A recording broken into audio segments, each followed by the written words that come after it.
This clip is sponsored by American Mobile. If you're a nurse interested in traveling, visit americanmobile.com to get started.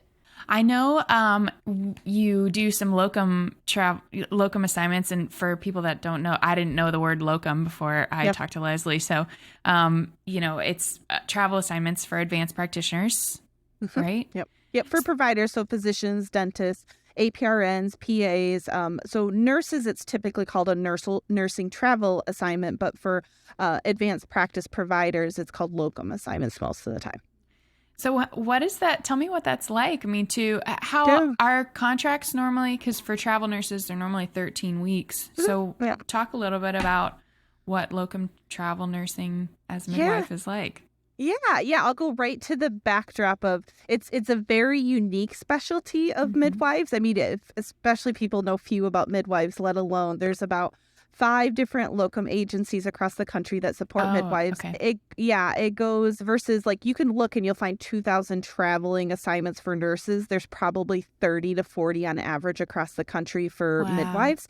Okay. But there's also a tinier pool. I am aware of a dozen midwives that practice and do locum assignments. So, I mean, it's all relatively speaking of like ratios. Yeah. I'm actually in the process with Empowering Midwifery Education, creating a locum midwifery training course because I get asked questions all the time because it's not, maybe they did labor and delivery traveling, but it's different as a provider. So I've been doing a locum assignment since 2016.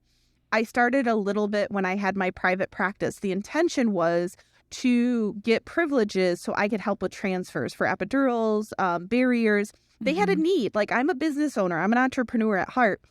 They had short-staffed with their doctors. They had one midwife close to retiring. They needed help at nighttime. So me and my partner for my private practice, we created a locum contract with this hospital where we covered the night shift and rotated between her and I so we could get some privileges. And so that was my first exposure to locum midwifery. It was a little over an hour from my house. It was a place I had worked as a nurse before, so I knew it. So it was like that perfect like branch of what is a locum. The big difference between a locum midwife and a permanent midwife is you're filling a need. You're there short time. It could be 13 weeks. It could be up to a year.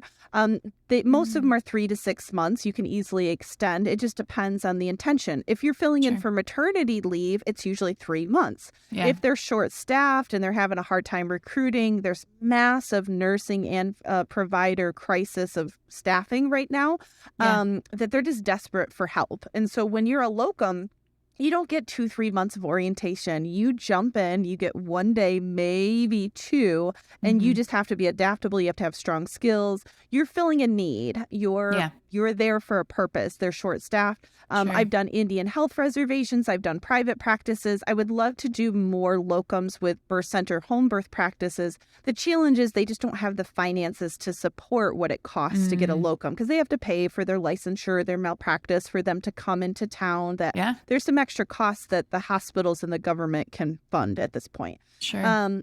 So I have since 2020, since COVID, I've really been full-time So I'll give you an example. The last year, I was at 2 IHS facilities. I spent 3 months at one, took a 2-month break. Then I did 5 months. I did 3 months, and then I chose to extend.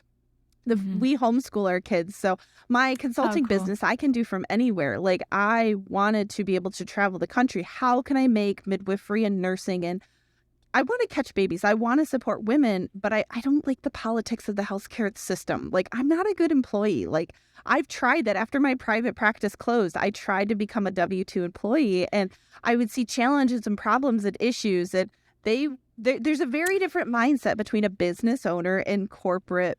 Like, you get your paycheck, you just do your job. I was like, this is broken. This project like this, like, let's improve this system. And they don't so much hire red you tape. for that. Yeah.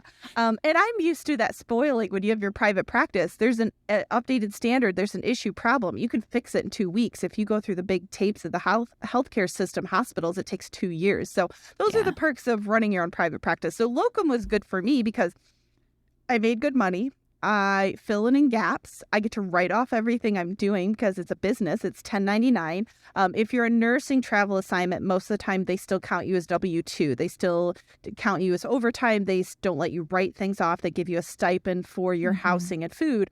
When you're a locum and 1099, an independent contractor, you get to write everything off for your travel and your business. And so it's a mini business within them. It's a different respectful relationship. Gotcha. So yeah, we went camping last summer. We took our kids cross country, and on my days off, Yellowstone, Grand Canyon, saw the board. I mean, like it's the best of both worlds. I'd work for 3-4 days. I did the night shift covering for this Indian reservation and really enjoyed it. It was a great experience. And then we got to see the country, and so it's the best of both worlds. So locum assignments are awesome because I don't have to attend meetings for staffing and drama and compliance. And I've got my certifications. I've got my skills. I just show them on a piece of paper. IHS facilities, they need help in 2-3 weeks. I don't have to go through red tapes of a state licensure.